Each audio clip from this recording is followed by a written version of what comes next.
Good morning. Welcome muli sa Green Discovery Channel. Sa araw nito, meron tayong iti-testing na na-found natin ng mga stone doon sa sinabi ko noon na na-vlog una na puno ng kawayan na matanda. Old century bamboos. Ito yung atin ngayon susubukan.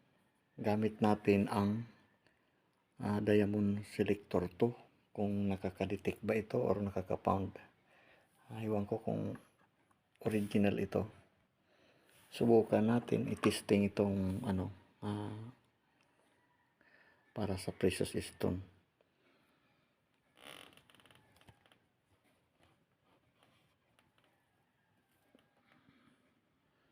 Ang setting pala nito ay number 2 lang, yung green. Tapos i-adjust lang natin ng pag ganito, diamond siya, yung pula. Yung yellow naman ay mababa lang, quartz. Pero precious stone din ito pag yung para siyang green, no? Kailangan umabot dito sa pula ang ating mga stone na ito. Subukan natin, let's go. I-label lang natin siya ng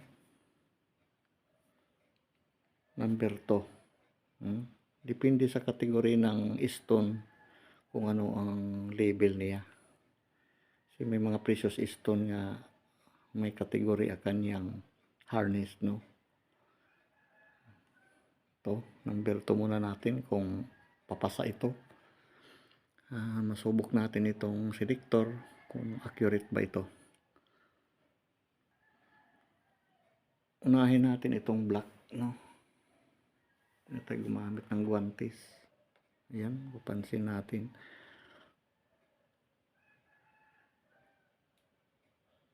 Natural color, no?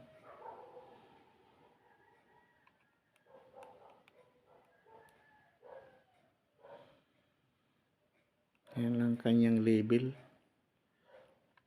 Nasa-sign lang siya ng quartz, no? Sa yellow siya. So ang kuan nito, ang harness niya, ang tigas.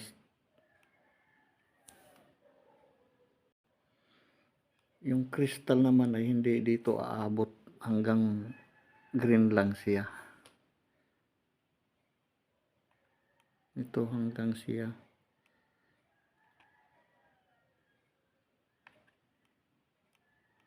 Ayun, no? Nasa quartz label lang siya, mga ka-discover. Next, itong isa. Itong na-pound din ito.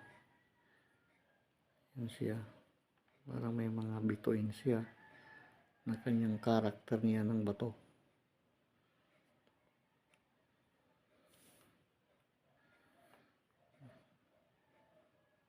Ikot muna natin ang kabuuan. Meron siya ditong sign na uncut diamond.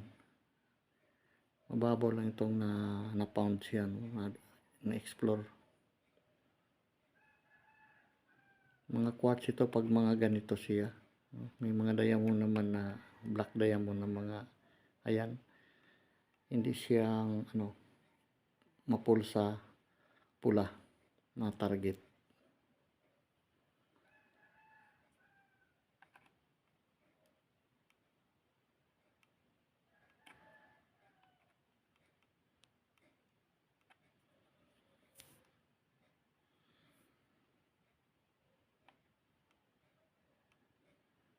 Yan, quartz siya, hindi siya nagpula.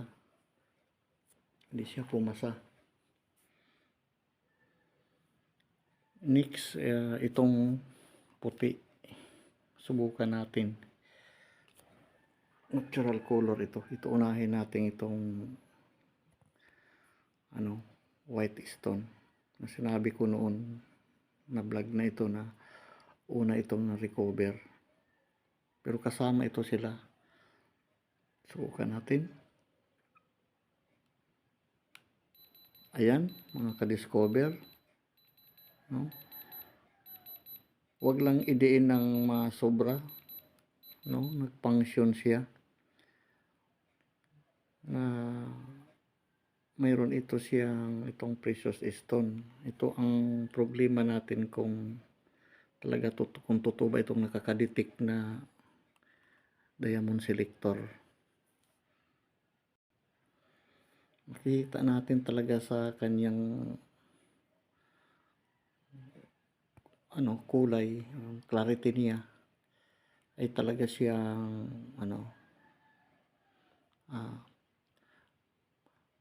malinis ang kanyang shiny. Yan.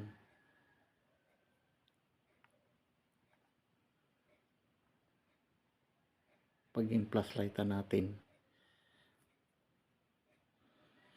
para siyang bumbilya, no, ng light pag iyo'y atin tinutok sa ilaw, flashlight.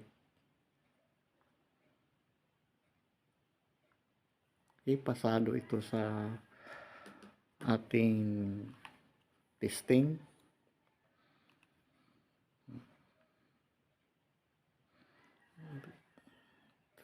Try natin ulit.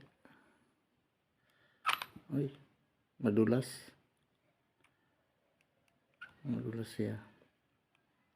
Hindi talaga masyadong kailangan ng paghawak ayan, siya.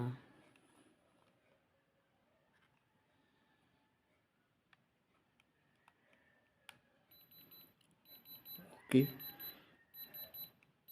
ay isa itong talagang na capture niya dito sa selector testing.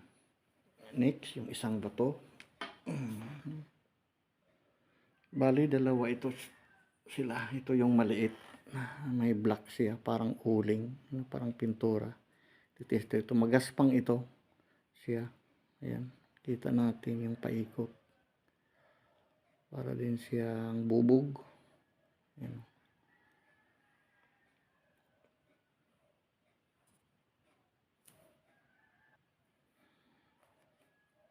Number 2. Testing natin ulit. Kailangan ayan. Wag lang i-press ng maigi. I-kuan lang siya, i-light. No? Magpa-function naman talaga siya pag mayroon siyang harness na precious stone ng kanyang karakter.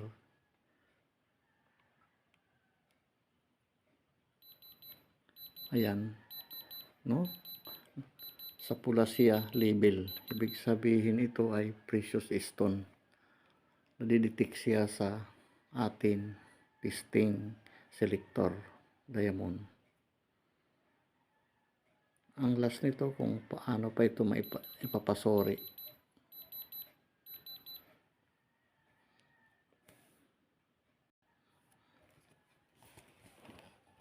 Ngayon nasilayan na natin na itong mga bato na ito quartz, ito sila, para siyang mayroon siyang mga iba-ibang klaseng reflector na parang bubog. So ngayon, ito yung napasa natin na mga stone na ito ay, dalawa nito ay pasado.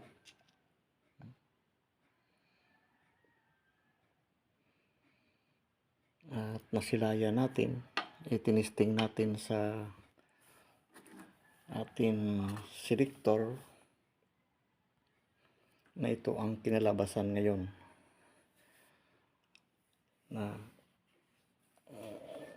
tunay nga ito na mayroon ito siyang clarity na siya nag-registered sa precious stone na sinasabi.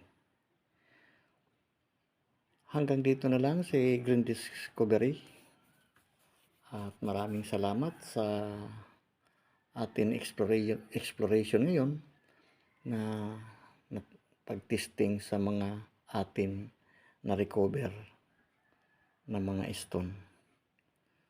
Maraming salamat. Bye-bye.